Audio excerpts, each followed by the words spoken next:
فلا نزال في تدارسنا لكتاب الرسالة للإمام العلامة أبي محمد عبد الله ابن أبي زيد القيرواني رحمه الله تعالى وغفر له ونفعنا بعلومه في الدارين.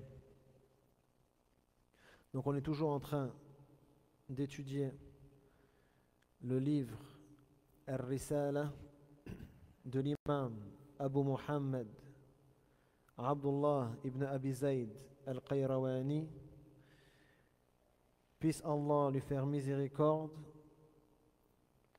lui pardonner et nous faire profiter de ses connaissances dans cette vie d'ici-bas et dans l'au-delà. وكنا تحدثنا في أوائل أوصاف الصلاة وكيفيتها وختمنا الكلام عن الركوع فننتقل اليوم بإذن الله تعالى إلى الفرض الذي بعده وهو الاعتدال من الركوع مع الطمأنينة. قال رحمه الله تعالى: ثم ترفع رأسك وأنت قائل سمع الله لمن حمده ثم تقول اللهم ربنا ولك الحمد إن كنت وحدك ولا يقولها الإمام، يعني لا يقول ربنا ولك الحمد، ولا يقول المأموم سمع الله لمن حمده، ويقول اللهم ربنا ولك الحمد، وتستوي قائما مطمئنا مترسلا. Donc on a fini la dernière fois de parler de la façon de faire l'inclinaison, ar-ruku'. Et donc aujourd'hui, on va parler de l'obligation qui suit, qui est se relever du ruku' avec quiétude et apaisement. Donc Ibn Abi Zayd a dit ensuite: puis le fidèle lèvera la tête en disant Sami'a Allahu liman hamida. Donc Allah entend celui qui le loue. Allah entend celui qui fait sa louange. Puis il dira: Ô Allah, notre Seigneur, à toi la louange, à toi appartient la louange. Ou plutôt, tu es celui qui mérite la louange. Mais seulement s'il prie seul. L'imam ne prononce pas cette formule, c'est-à-dire Allahumma, à toi la louange, Rabbana wa lakal hamd. L'imam ne prononce pas la formule Rabbana wa lakal hamd, Allahumma, notre Seigneur, à toi la louange. Celui qui prie derrière un imam ne dit pas Sami'a Allahu liman hamida. Allah entend celui qui fait sa louange. Mais il dit: Ô Seigneur, à toi la louange. Rabbana wa lakal hamd. D'accord? أولا ترفع رأسك وأنت قائل. ترفع رأسك وأنت قائل. هذه الجملة ما إعرابها؟ وأنت قائل حال، جملة حال. نعم، في محل نصب حال، يعني في حال رفع، في حال كونك رافعا رأسك من الركوع تقول سمع الله لمن حمده، فلا تنتظر أن تكون قائما مثل ما يفعله البعض، يكون راكعا فيرفع ثم يقول سمع الله لمن حمده. وهذا مهم للإمام من يؤم الناس، لأن هذا الصلاة قد تبطل عند بعض الأئمة إذا قالها في أول الانتقال أو في آخر الانتقال. طبعا إن المالكية ليست باطلة إذا فعله في آخر الانتقال، ولكن خروجا من الخلاف تهتم بذلك، تكبيرات الانتقال كلها تقولها في حال الانتقال، ليس في أول الانتقال ولا في الآخر، في حال الانتقال. فأنت راكع أول ما تبدأ ترفع سمع الله لمن حمده، والجملة طويلة فإن ختمتها وأنت قائم لا ضرر. المهم أنك بدأت في حال كونك رافعا رأسك، يعني في حال الرفع. طيب. Donc premièrement il a dit puis le fidèle lèvera la tête en disant. Donc en disant dans la phrase qui est utilisée, en disant Sami Allahu liman hamida, Allah entend celui qui le loue. En arabe, sa syntaxe grammaticale, ça veut dire alors qu'il est en train de se relever, il dit Sami Allahu liman hamida. Alors qu'il est en train de se lever. C'est-à-dire il ne fait pas ça avant de se relever, ni une fois qu'il s'est relevé de l'inclinaison. Il le dit pendant qu'il est en train de se relever de l'inclinaison. D'accord? Et ça, c'est important. Parce que même si chez les Malikites, ça n'invalide pas la prière de ne pas faire ainsi, chez certains savants, chez certains fuqaha, juristes, ça invalide la prière si on attend d'être complètement relevé avant de faire ce qu'on appelle zikr al-intiqal, l'évocation qu'on doit dire lorsqu'on change de position. L'évocation qu'on dit lorsqu'on change de position.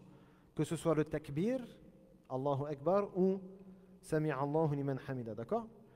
Donc on est incliné et pendant qu'on se relève, on dit Sami Allahu liman hamida.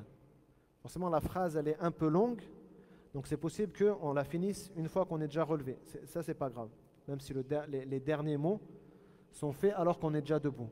Mais il faut au moins commencer à la faire alors qu'on est en train de se relever. Il faut au moins commencer à la faire alors qu'on est en train de se relever. نعم نعم صحيح صحيح نعم هو سنة عند المالكية. Donc chez les malikites et chez la plupart des savants, hein, ça invalide pas la prière, d'accord? Mais du moment qu'il y a une divergence, il faut quand même, et c'est une sunna, de toute façon même les malikites disent c'est la sunna du messager d'Allah sallallahu alayhi wa sallam. Donc on s'attache à suivre la sunna. Alaykum bi sunnati. Attachez-vous à ma sunna. Donc c'est important quand même. Mais ouais, Inch'Allah, l'avis, on va dire le plus correct, c'est que ça invalide pas la prière, Inch'Allah. Non. Surtout qu'il y a beaucoup d'imams, malheureusement, qui font comme ça. En fait, pour eux, l'important, c'est le micro. Ils ne font pas attention à la jurisprudence de la prière. Et il y a beaucoup d'imams, dans beaucoup de mosquées, je le vois souvent, il se relève, et il attend d'être complètement relevé, et après, il veut dire toute la phrase dans le micro. Sami Allahu liman hamida. Alors que non, c'est au minimum sunna. Et puis, même s'il y a juste dah qui va dans le micro, tous les gens auront compris que l'imam, khalas, il s'est levé, quoi. Non.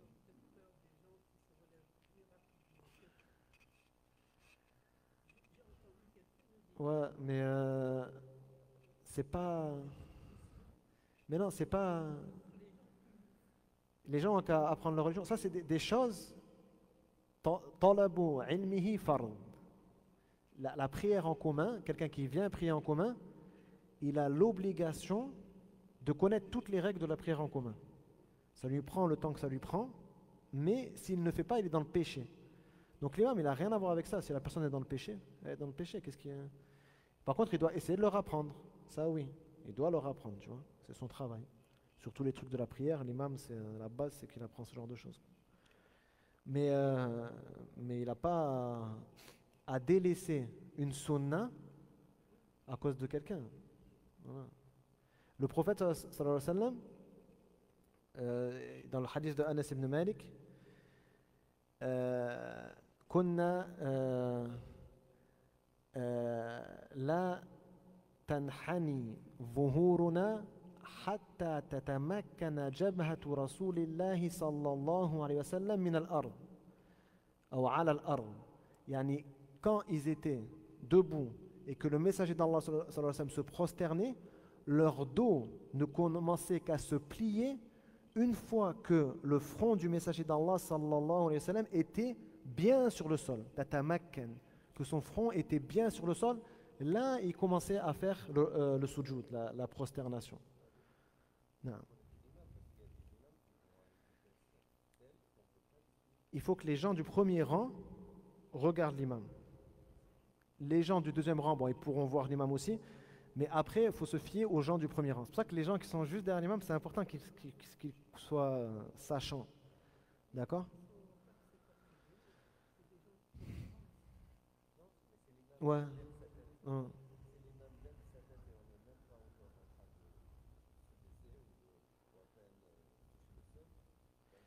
Mais l'imam, il faut qu'il laisse le temps. C'est pour ça qu'on dit que pour l'imam, il faut qu'il fasse au moins 5 ou 7 tasbih. Il n'en fait pas que 3. Il faut qu'il fasse 5 ou 7 tasbiha qui soient raki' ou sajid, au minimum, pour laisser au temps de la personne de se prosterner et de faire au moins 3 tasbiha. C'est pour ça. Non. Et ouais, tout ça pour dire, c'est pas une excuse. C'est pas une excuse de dire qu'il y a des gens qui sont ignorants. Il faut leur apprendre. C'est ça l'obligatoire, c'est de leur apprendre. C'est pas de changer la prière pour leur faire plaisir. Ouais. Hein.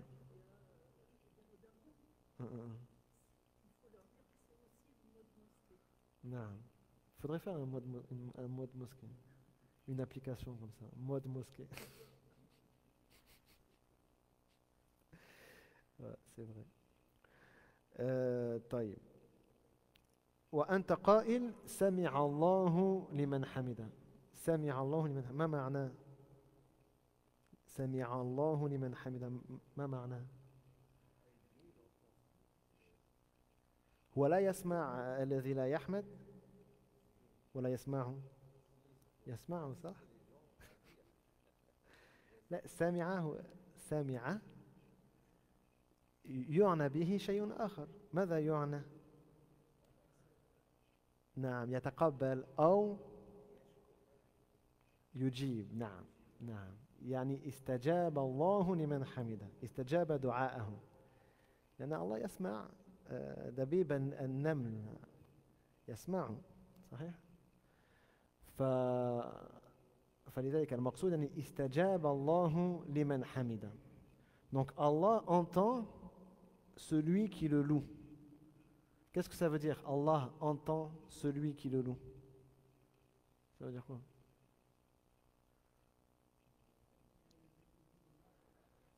لا خلاص أنت عرفت الجواب. أنا أقول بالفرنسي لمن لا يفهم. نعم. Hein? Il écoute, il entend. Ouais, c'est ça. Il répond, il exauce. Voilà, c'est ça. En gros, c'est ça. Il répond, il accepte. Il accepte, il exauce. C'est ça. Ouais, exactement. La meilleure traduction, ce serait de dire Allah exauce à celui qui fait sa louange. Pourquoi? Parce que dans la prière, on est dans une situation de dua, d'invocation. Donc en fait, d'ailleurs, la prière, elle commence par Alhamd, Alhamdulillahi Rabbil Alamin. Elle commence par Alhamd.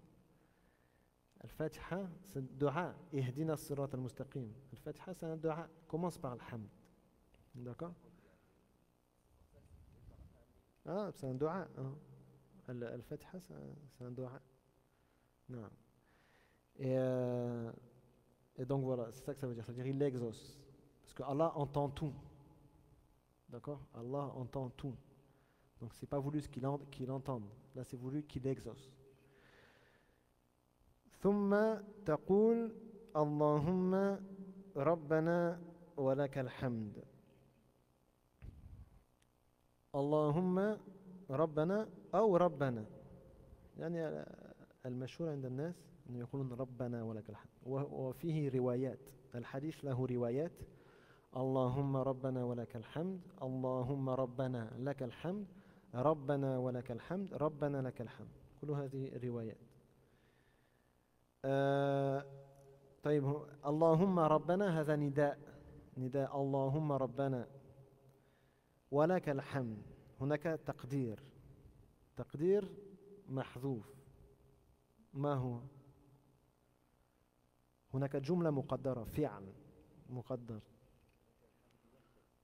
لا، فعل مقدر بعد النداء.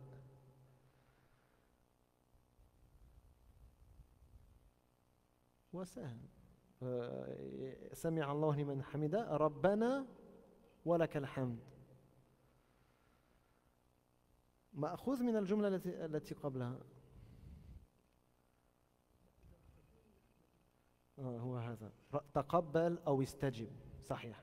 ربنا تقبل أو استجب ولك الحمد، هذا هو المقصود. يعني كأنك ترد على الجملة السابقة، سمع الله لمن حمده، ربنا اسمع، ربنا استجب، ربنا تقبل ولك الحمد، هذا هو المقصود. في تقدير محذوف بعد المنادى. Donc là, ensuite, donc après avoir dit Sami' Allahu liman hamida, le fidèle dit: Ô Allah, notre Seigneur, tu mérites la louange, ou à toi est la louange. Là, en fait, en arabe, en français, peut-être pas apparent, mais il y a quelque chose de sous-entendu. En arabe, il y a un verbe sous-entendu. Après, on va dire, comment dire en français, l'appel d'Allah, qu'on dit Ô Allah, notre Seigneur. Non? L'invocation. Et donc le verbe, il est tiré de la phrase précédente. Sami'allahu liman hamida. Allah entend, Allah exauce celui qui le loue. Donc après, la réponse ce sera quoi? Ô Allah répond. Ô Allah entend, c'est-à-dire mon invocation. Ô Allah accepte ma demande, exauce ma demande. Walakal hamd. Et à toi appartient la louange. D'accord? Donc ça c'est sous-entendu. C'est pour ça que des fois il y a des gens qui ne comprennent pas pourquoi il y a le wa. Rabbana walakal hamd. Rabbana nida thumma atf. لا، ما هو في هناك فعل مقدر. ربنا تقبل ولك الحمد. لذلك واو العطف لبيان أن هناك مقدر، أن هناك مقدرا. Donc c'est pour ça en arabe qu'il y a cette en vérité là, dans la traduction ce ne serait pas clair, mais il y a la conjonction de coordination et ô Allah et à toi appartient la louange. Ô Allah et à toi appartient la louange. C'est-à-dire, ô Allah, accepte mon invocation, exauce mon invocation et à toi appartient la louange. C'est pour ça qu'il y a... Mais en français, la langue française, ça, on va dire, ce genre de sous-entendu, on ne peut pas le faire. Mais la langue arabe, c'est beaucoup, c'est al-ijaz, al-balaghatul ijaz. Plus tu fais court, plus c'est éloquent. Plus tu fais court, plus c'est éloquent. In kunta wahdaka. ولا يقولها الإمام ولا يقول المأموم سمع الله لمن حمده ويقول اللهم ربنا ولك الحمد. طيب، هذا التفصيل أن الإمام يقول سمع الله لمن حمده فقط ولا يقول ربنا ولك الحمد، والمأموم يقول ربنا ولك الحمد فقط ولا يقول سمع الله لمن حمده، هو تفصيل عند المالكية وعند كثير من أهل العلم لظاهر الحديث الذي في الموطأ وغيره أن رسول الله صلى الله عليه وسلم قال فإذا قال، يعني الإمام، فإذا قال سمع الله لمن حمده فقولوا ربنا ولك الحمد، فكأنهم لا يقولون سمع الله لمن حمده وهو لا يقول ربنا ولك الحمد، لأن الخطاب موجه إليهم. فهذا عند المالكية لظاهر هذا الحديث. وهناك حديث عن أبي هريرة عند الدارقطني أن رسول الله صلى الله عليه وسلم قال إذا قال الإمام سمع الله لمن حمده فقل لأبي هريرة فقل وراءه سمع الله لمن حمده. الشاهد يعني المسألة خلافية، وحديث الموطأ أصح. حديث الموطأ الذي اعتمد عليه المالكية أصح، لكن يمكن الجمع بينهما بأن نقول هذا لا ينفي أن يقوله الإمام المأموم أقصد. هذا لا ينفي أن يقول فقولوا ربنا ولك الحمد، ليس نفيا صريحا أن يقول، فالله أعلم. لكن مذهب المالكية على ظاهر حديث الموطأ.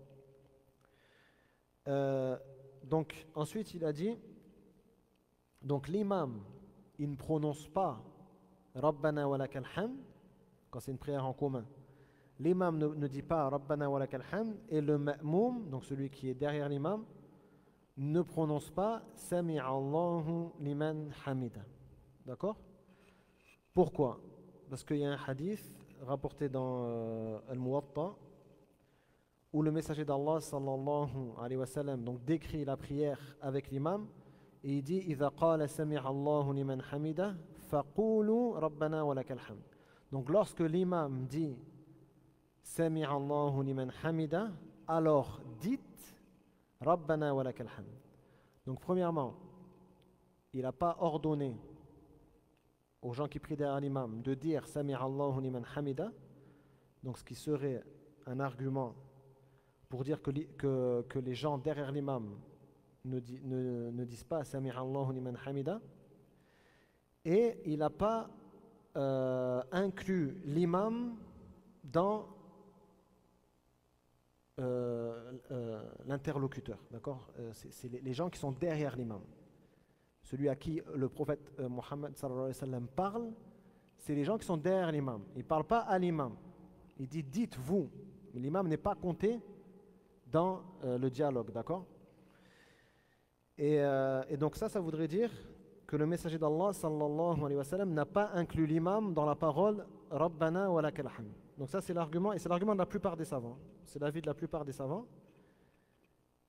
Et il y a un hadith que certains savants ont authentifié, mais bon, qui est moins fort que ce hadith-là, d'après Abu Huraira dans Sunan ad-Daraqutni, où le messager d'Allah sallallahu alayhi wa sallam a dit à Abu Huraira إذا قال الإمام سمع الله لمن حمده فقل سمع الله لمن حمده.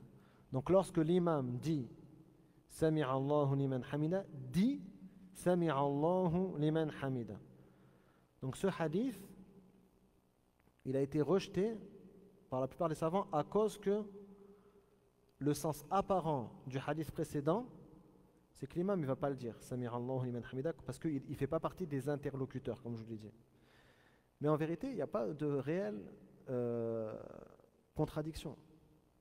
C'est pour ça que certains savants, chez les Shafi'ites et d'autres, considèrent que tu le dis, d'accord? Tu considères que tu dis Sami'a Allahu liman hamida. De toute façon, il n'y a pas de souci.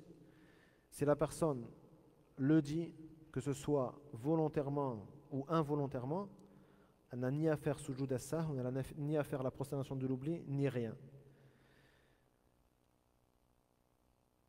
Wa tastawi qa'iman mutma'innan mutarassilan. الفرض عند المالكية هنا الطمأنينة. إذا اعتدل من ركوعه رفع رأسه إلى أن استوى واعتدل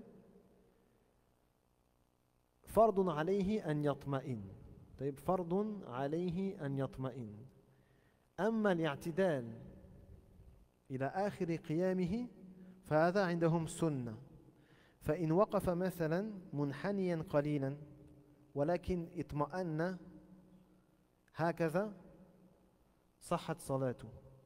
ولكن إن رفع من الركوع حتى لو يعتدل ولم يطمئن وسجد بدون أن يصل إلى حال الطمأنينة بطلت صلاته. طيب فهمتم الفرق؟ طيب donc chez les Malikites,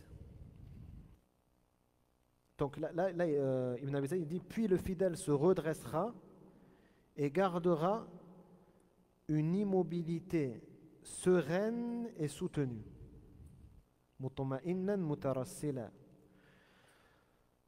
Là, donc là, il a décrit deux choses, Ibn Abi Zayd.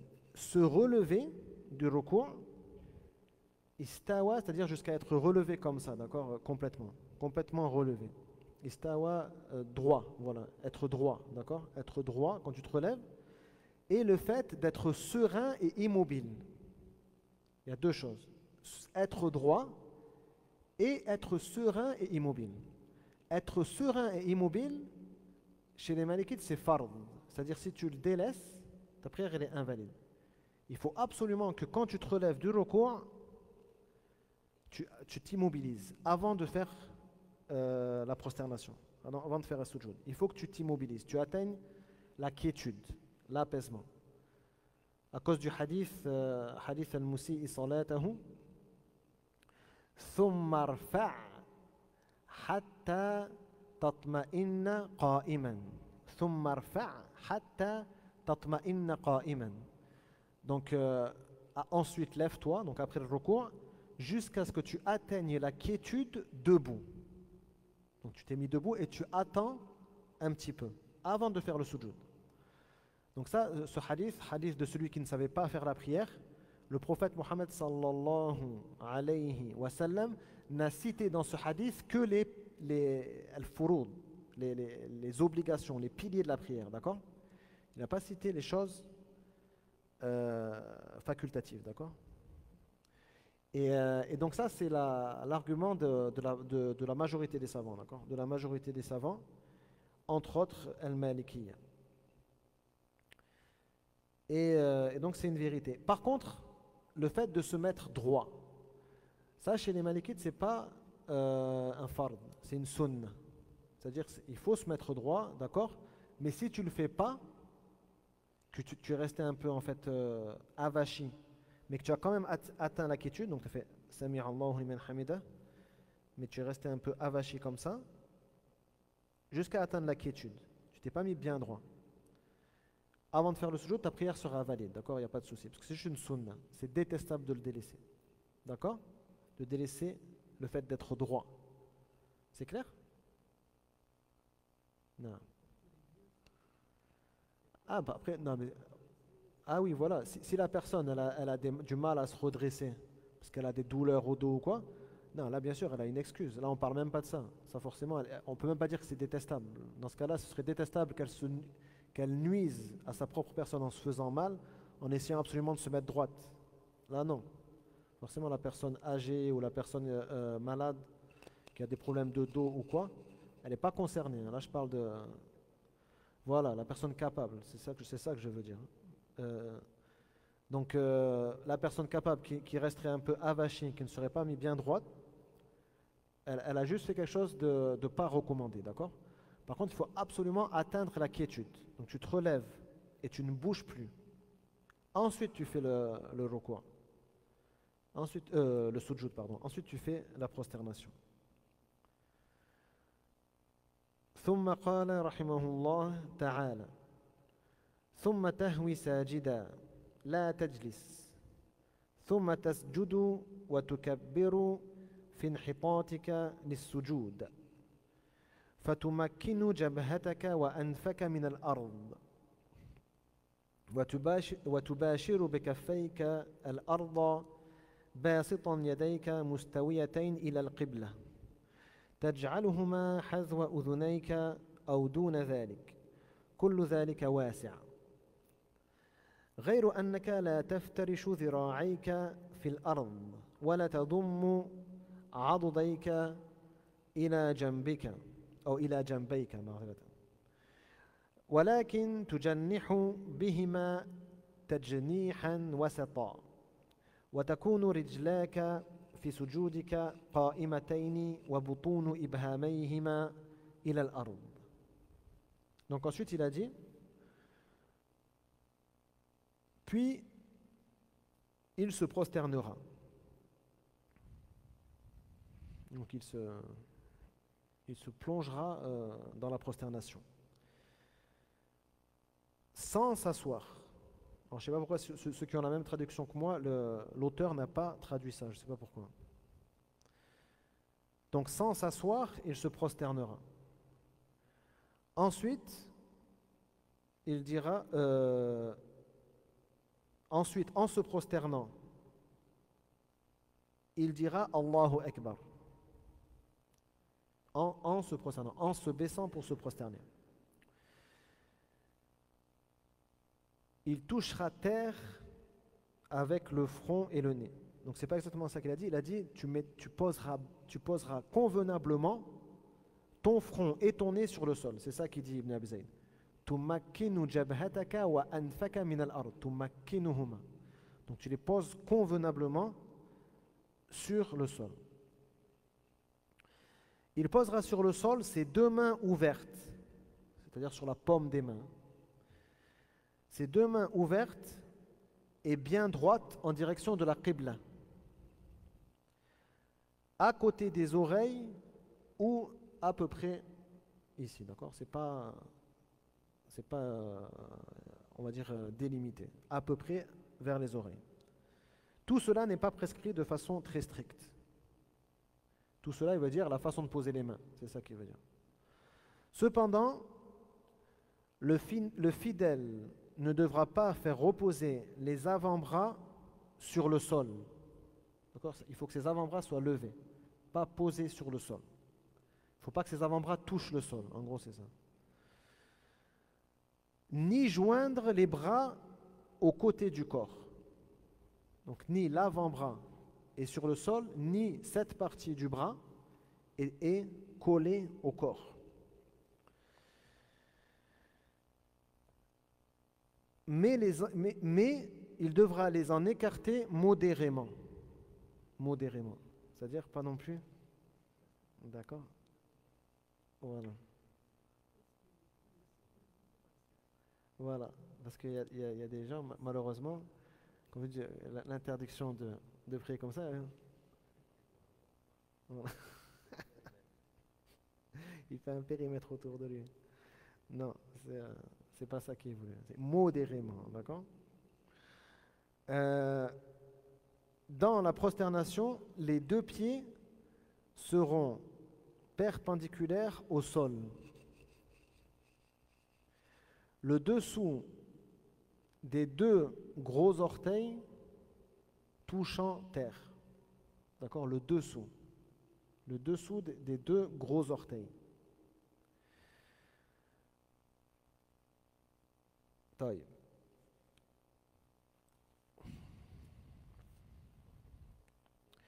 فلماذا قال ثم تهوي ساجدا لا تجلس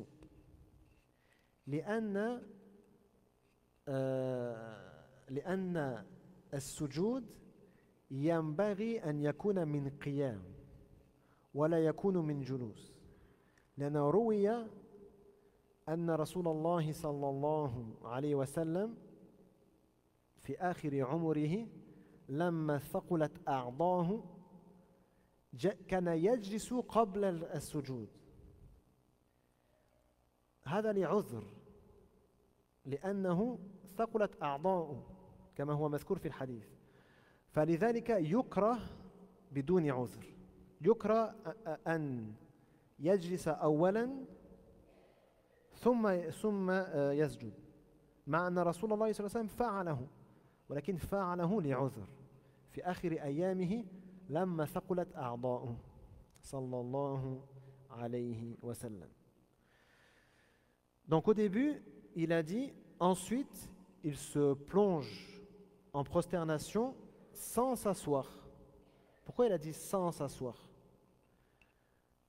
Parce que le messager d'Allah, sallallahu alayhi wa sallam, il y a un hadith rapporté par Aïcha, radhiyallahu anha, qui dit que lorsque le messager d'Allah, sallallahu alayhi wa sallam, a pris de l'âge et que ses membres sont devenus lourds, il s'asseyait avant de se prosterner. Donc la prosternation n'était pas à partir de la station debout, elle était à partir de la station assise. D'abord, il s'asseyait et ensuite il se prosternait. Mais ça, comme c'est bien clair dans le hadith, c'était à cause d'une excuse. Quelle était son excuse?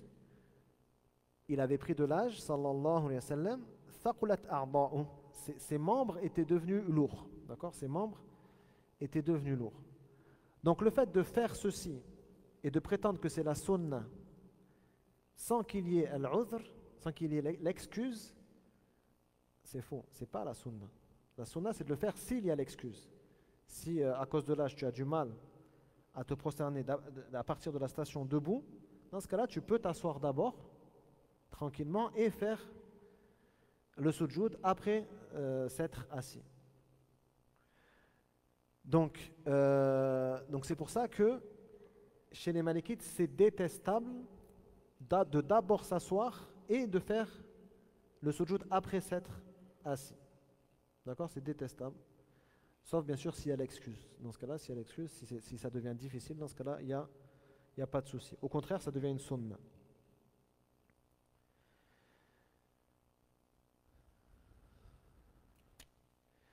طيب هناك مسألة تناقش فيها العلماء طويلا هل يضع المصلي يديه أولا أو ركبتيه وهو يسجد وهذا كله مبني على تأويل حديث أن رسول الله صلى الله عليه وسلم نهى أن يبرك المصلي بروك البعير كما يبرك البعير. طيب ما معنى هذا؟ إذا نظرنا إلى البعير قد نفسر فعله تفسيرين. هذا الذي جعل العلماء يختلفون لأنه يهوي على ركبتيه ولكن على ركبتيه الأماميتين، يعني هو على هكذا يهوي على ركبتيه الأماميتين. فهل المقصود من نهي رسول الله صلى الله عليه وسلم هو النهي عن البروك أو عن النزول على الركبتين أو عن النزول على الأعضاء الأمامية؟ غير واضح من الحديث.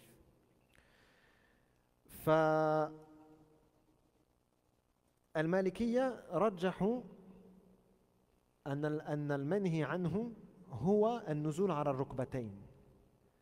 فإذن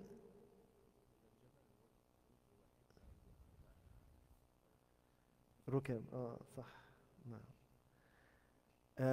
عنده 4 ركب صح. فلذلك هذا جعلنا نختلف في تفسير هذا. فعند المالكية يضع يديه أولا ثم ركبتيه، هكذا فسروا هذا الحديث. وهناك حديث آخر أن رسول الله صلى الله عليه وسلم أمر بوضع اليدين قبل الركبتين، ولكن هذا الحديث ليس مختلفا في صحته، مختلف في قلبه. ما معنى الحديث المقلوب؟ أن بعض الأئمة أخطأوا فيه، فبعض رواة الحديث يروونه في النهي عن وضع الركبتين قبل اليدين، والبعض الآخر يروونه في النهي وضع اليدين قبل الركبتين. نعم صح. فمن قلب الحديث؟ من الراوي الذي قلب الحديث؟ حتى في هذه المسألة اختلف فيها المحدثون، من المقلب للحديث من الرواة، من أخطأ يعني.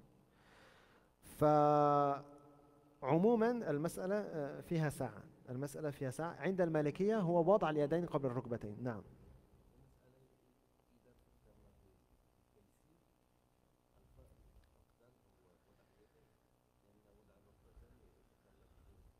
صحيح. نعم. وفي ضرر على من كان مثلا كبيرا في السن أو عنده مشاكل في الركبة. نعم صحيح. نعم فيها تيسير.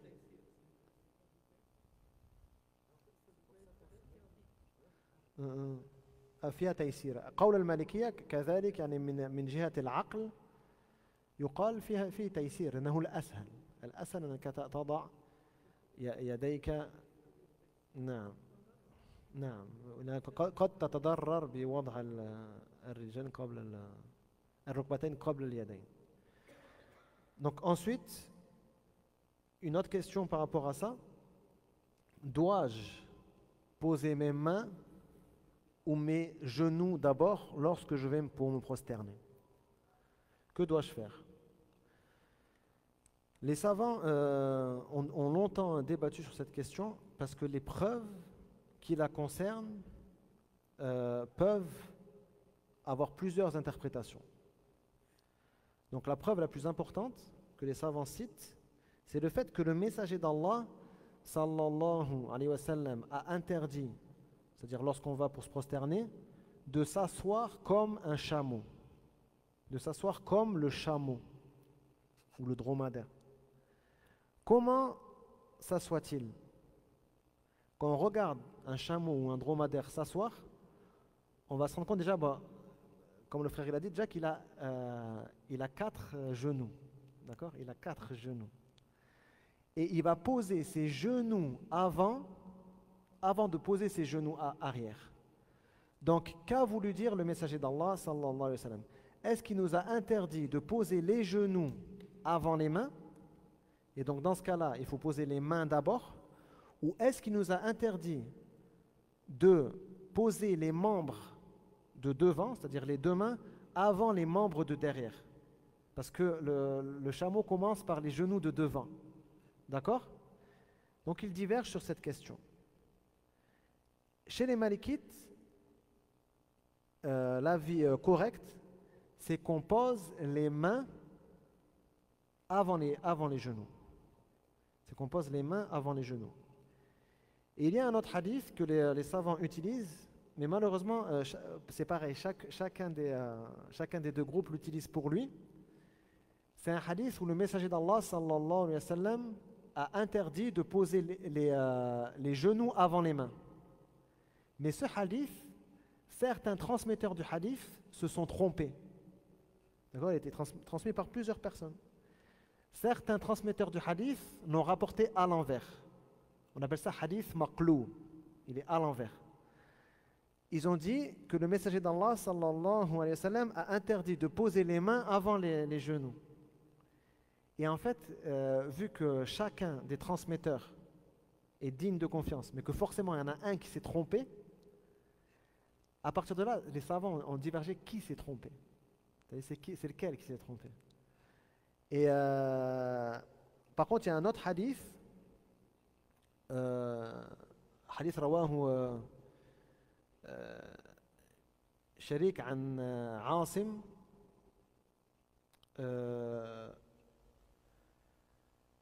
عند الترمذي رواه شريك عن عاصم عن وائل بن حجر بإسناد عاصم عن وائل بن حجر أن رسول الله صلى الله عليه وسلم نهى عن وضع اليدين قبل الركبتين، لكن هذا حديث ضعيف ضعفوه. الدارقطني انتقده والترمذي نفسه انتقده، فهذا لا عبرة به، لأنه لم يروى إلا من هذا الطريق ولم يرويه من أصحاب عاصم إلا شريك.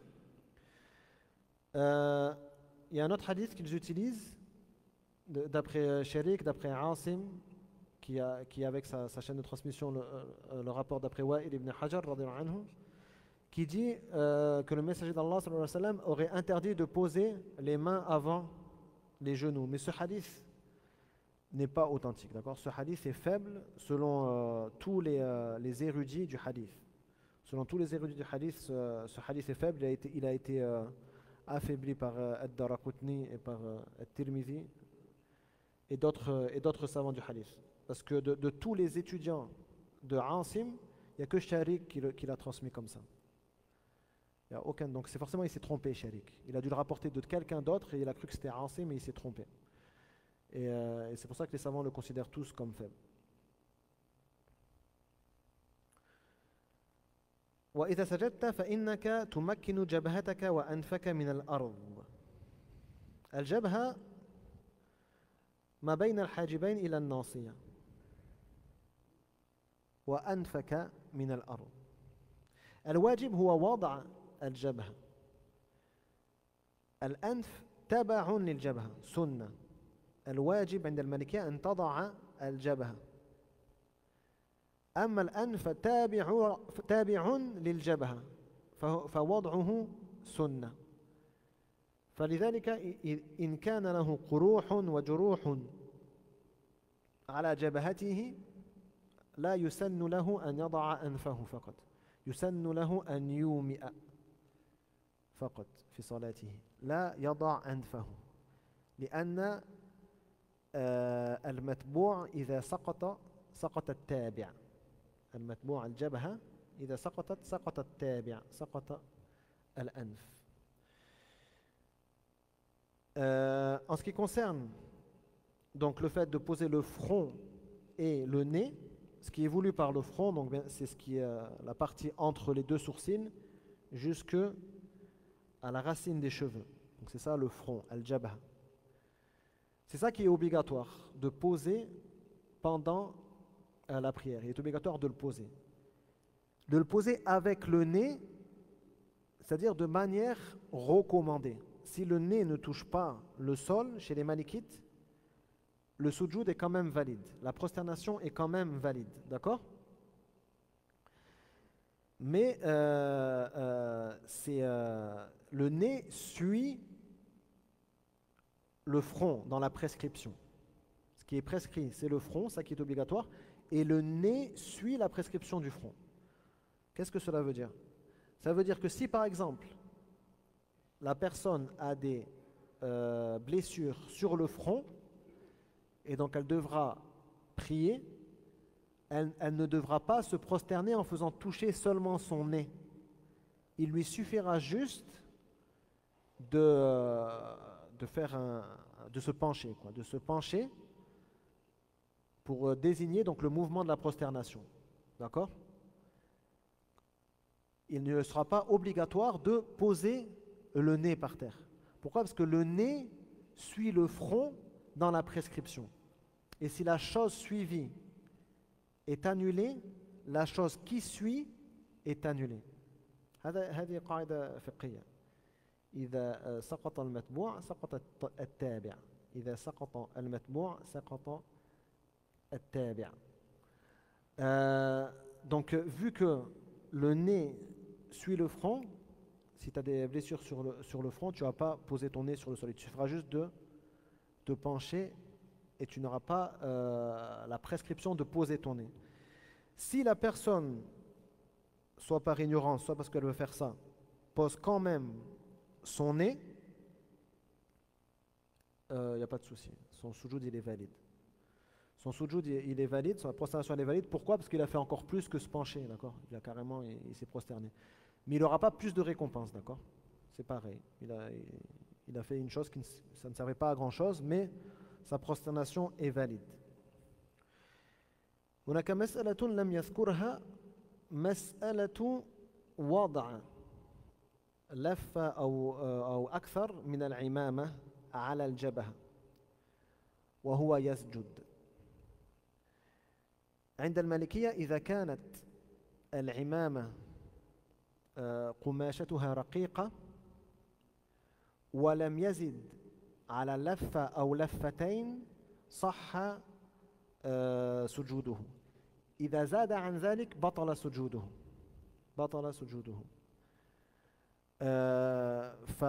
فيجب مثلا الذي نلبسه في الشتاء هذه القبعة، هذه يجب أن نرفعها مثلا، يجب أن نرفعها ونحن ساجدون حتى يصح السجود. Donc il y a une question qu'il n'a pas mentionnée, c'est le fait de porter un turban et donc d'avoir du tissu sur le front alors que on va se prosterner. Chez les malikites, si le turban est fin, est fait d'un tissu fin et qu'il n'y a pas plus d'un ou deux tours autour de la tête, quoi, la prosternation est valide. La prosternation est valide. Donc il faut que le tissu soit fin et qu'il n'y ait pas plus de 2 tours. Si le tissu est épais ou qu'il y a plus de 2 tours, la prosternation n'est pas valide. La prosternation n'est pas valide. Donc c'est pareil pour al-hijab, pour les femmes. Si elle fait descendre son hijab sur ses sourcils, si c'est fin et qu'il n'y a pas plus de 1 ou 2 tours, son sujoud sera valide. Par contre, si c'est un tissu épais ou qu'elle fait plus de 2 tours autour de la tête, dans ce cas-là, elle devra lever avant de prier. Sinon, son sujoud sera batil.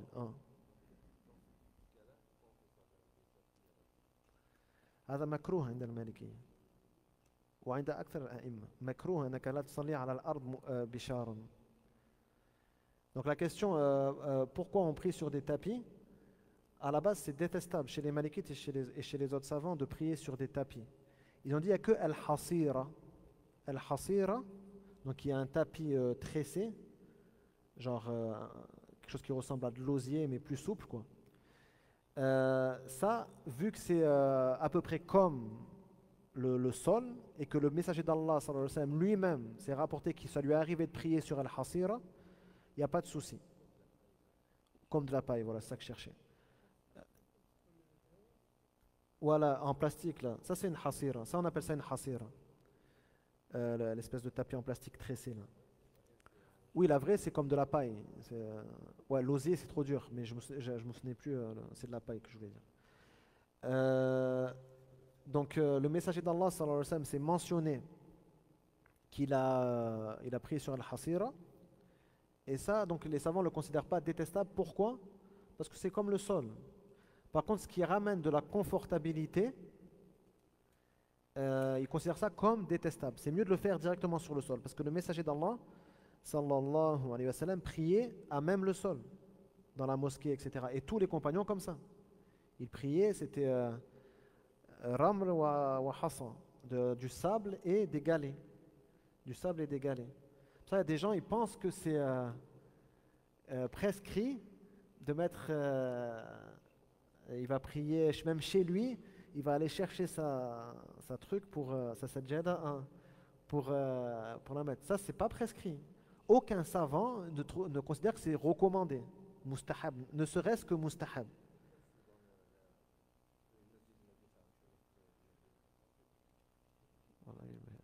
لست مسؤولا عن إدارة المسجد النبوي حتى الآن. لا أدري. Inch'Allah.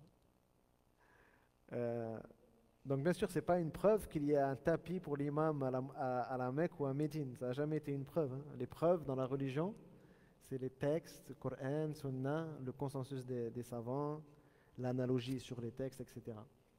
Ce que font les gens à la Mecque ou à Médine en 2024, ça n'a jamais été une preuve. Non. Et donc, mais c'est vrai, normalement, ouais, il devrait.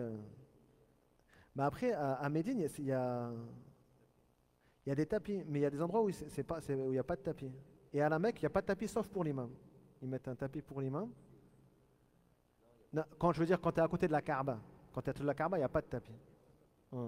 Après, il y a des tapis dans les salles. Dans les salles, il y a des tapis.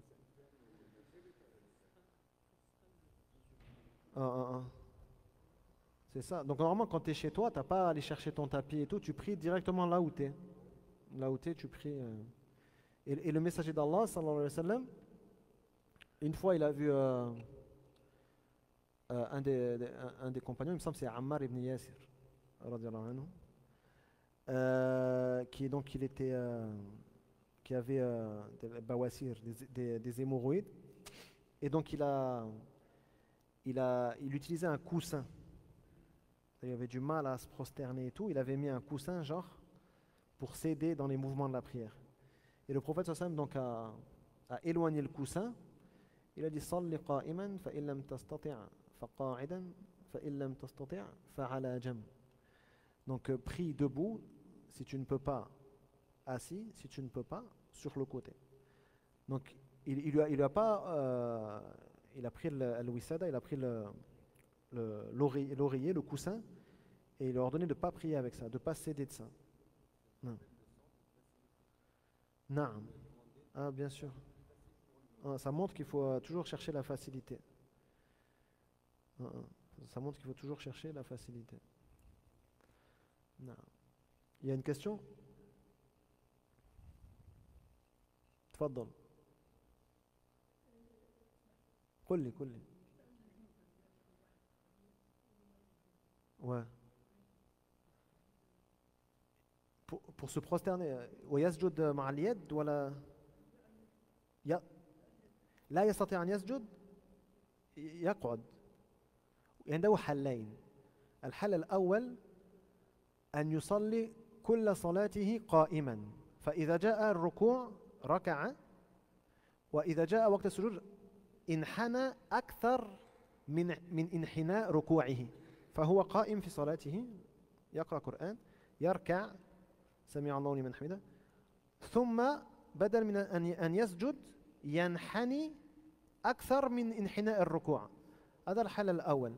الحل الثاني مثل ما يفعل كثير من الناس، يأتي بكرسي يصلي قائما، يركع، يقوم، يعتدل قائما، ثم يقعد فينحني وهو قاعد، ثم يقعد عادي، ينحني مرة أخرى وهو ناوي السجود، ثم يتشهد وهو على الكرسي، ثم يقوم مرة أخرى للركعة الثانية. طيب، وفيكم بارك. La question, donc celui qui a des problèmes au genou par exemple et qui ne peut pas se prosterner, que doit-il faire? Il a deux solutions. Soit il fait toute la prière debout. Comment ça? Il fait toute la prière debout, c'est-à-dire il est debout, il fait la lecture du Coran, ensuite il fait son inclinaison normale, il se relève de l'inclinaison et au moment de se prosterner, au lieu de se prosterner, il s'incline un peu plus que pour l'inclinaison. D'accord? Et il fait toute la prière debout. Au moment du tashahhud, il sera debout, il fera son tashahhud debout. Ça, c'est la première solution. La deuxième solution, comme le font beaucoup de personnes, il prend par exemple un tabouret ou quoi, et il le met derrière lui, et donc il fait la prière normale. Dès qu'il arrive au moment du sujoud, il s'assoit sur le tabouret, et il se penche pour la prosternation, il s'assoit normal sur le tabouret, il se repenche pour l'autre prosternation, et après quand il devra faire le tashahhud, il restera assis normalement. Quand il arrive à une nouvelle raka'a, il se relève, tout simplement. أذن ومراد مش موجود.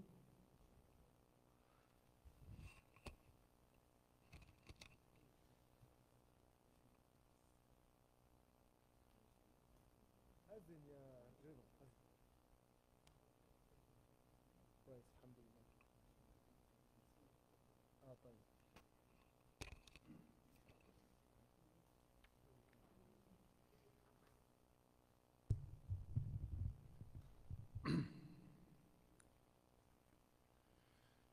الله أكبر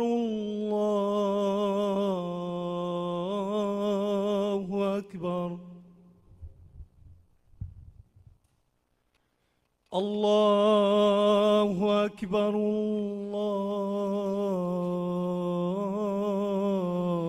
الله أكبر. أشهد أن لا إله إلا الله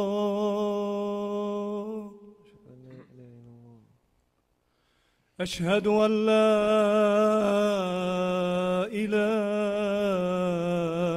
إلا الله أشهد أن لا إله إلا الله أشهد أن محمدًا رسول الله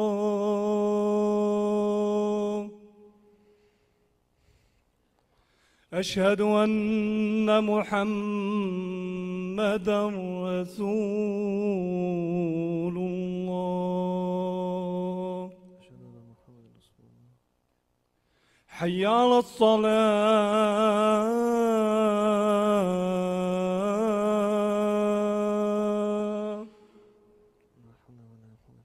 حي على الصلاة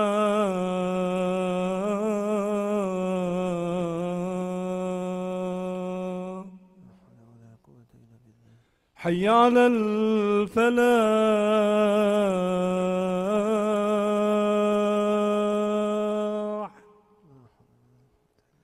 حي على الفلاح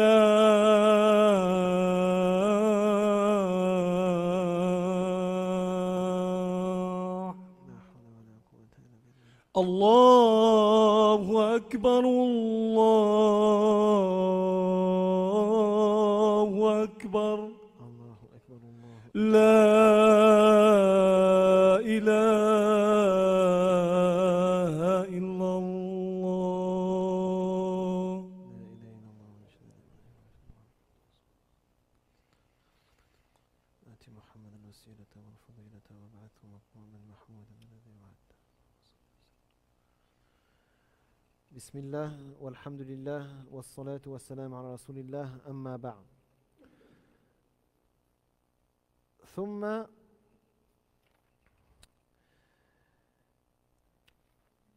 قال رحمه الله أن وضع الكفين على الأرض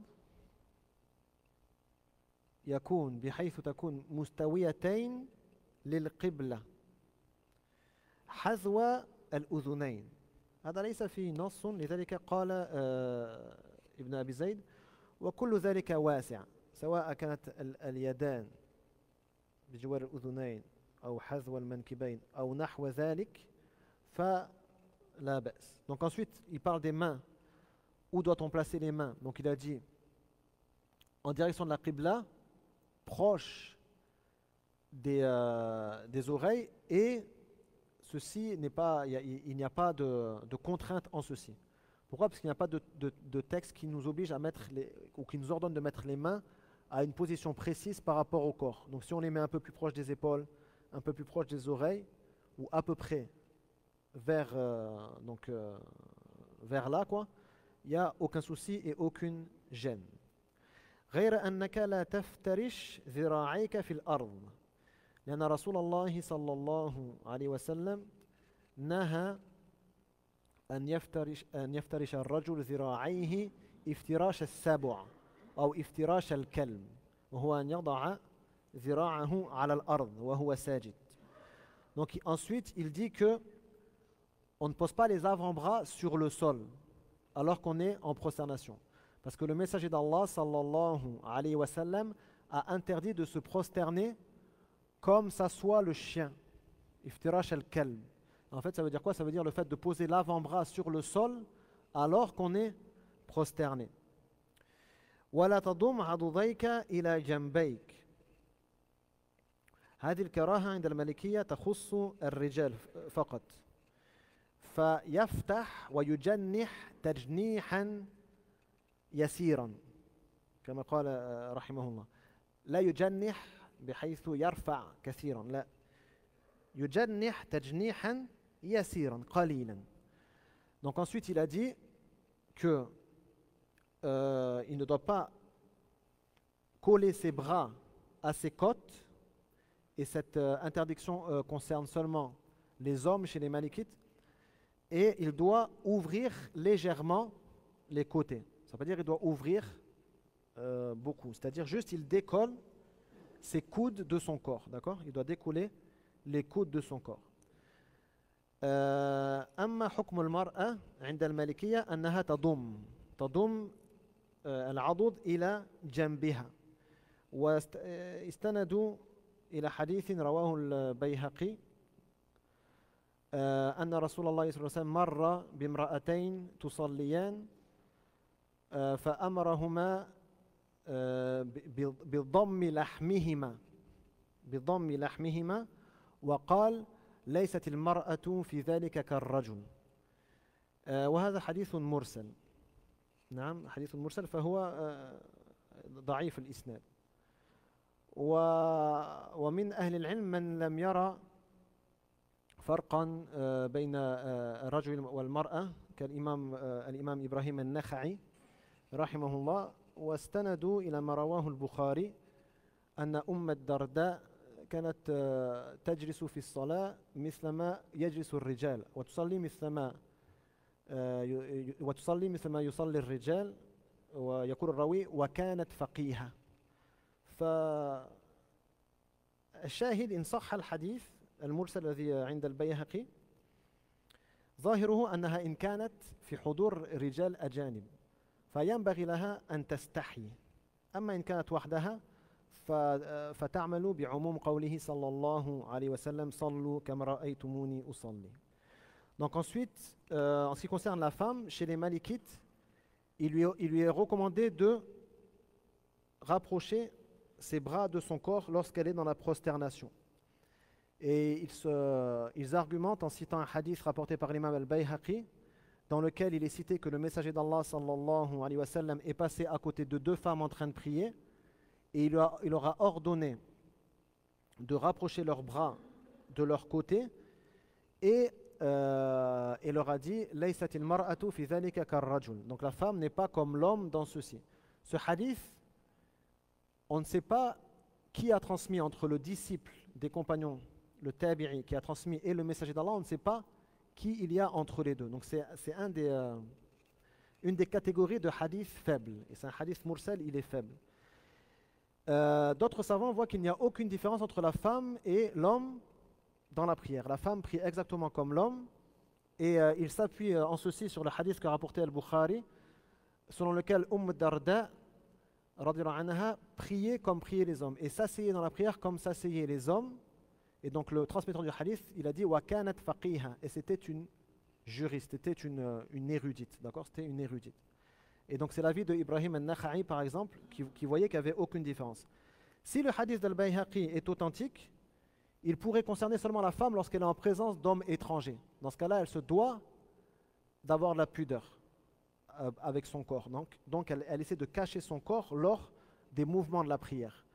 Alors que quand elle est toute seule, elle devrait œuvrer, Inch'Allah, selon la généralité de la parole du prophète Mohammed sallallahu alayhi wa sallam, Sallu kama ra'aytumuni usalli, priez comme vous m'avez vu prier. Wallahu a'lam. Allahumma allimna ma yanfa'una wanfa'na bima 'allamtana وزدنا علما اللهم اغفر لنا ذنوبنا وكفر عنا سيئاتنا وتوفنا مع الأبرار واللهم ربنا آتنا في الدنيا حسنة وفي الآخرة حسنة وقنا عذاب النار وصل وسلم على نبينا محمد وعلى آله وصحبه.